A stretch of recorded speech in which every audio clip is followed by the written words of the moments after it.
अभिनेते राहुल सोलापूरकर यांनी पुन्हा एकदा माफीनामा सादर केलेला आहे।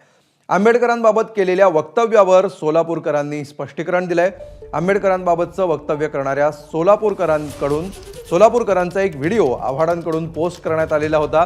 नव्या व्हिडिओवरून सोलापूरकरांवर चहूबाजूंनी टीकेची झोड उठत होती आणि या सगळ्या पार्श्वभूमीवर सोलापूरकर यांनी पुन्हा एकदा माफी मागितलेली आहे।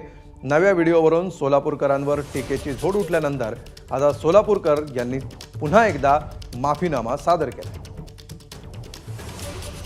बाबासाहेब आंबेडकर यांच्याविषयी मी काही वक्तव्य केलंय असा।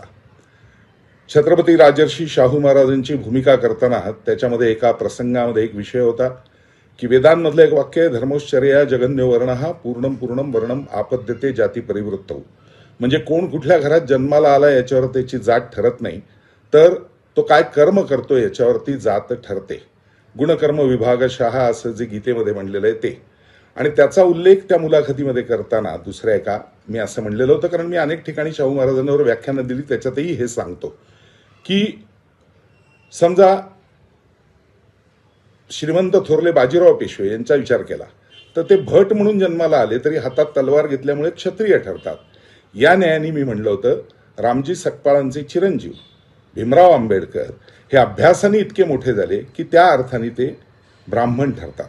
हे वेदांमधलं जे वितरण आहे चातुर्वर्ण्याचं त्याविषयी मी बोललो होतो आणि ते गुणकर्म विभागशः आहे असं मी बोललो होतो। त्यातलीच दोन वाक्य काढून आज पुन्हा काही लोकांची मनं कलुषित करण्याचा प्रयत्न केला जातोय।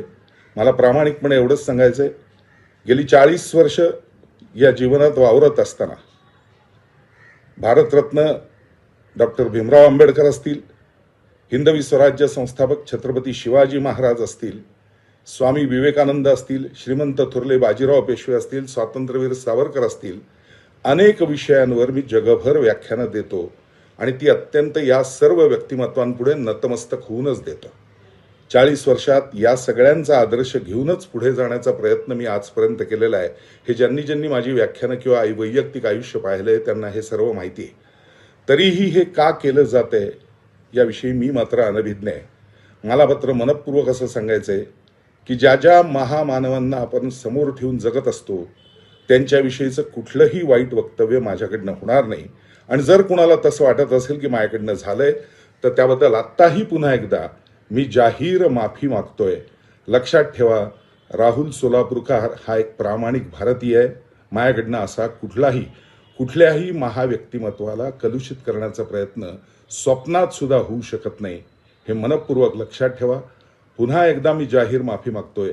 मनपूर्वक धन्यवाद। जय हिंद, जय महाराष्ट्र, वंदे मातरम, भारत माता की जय।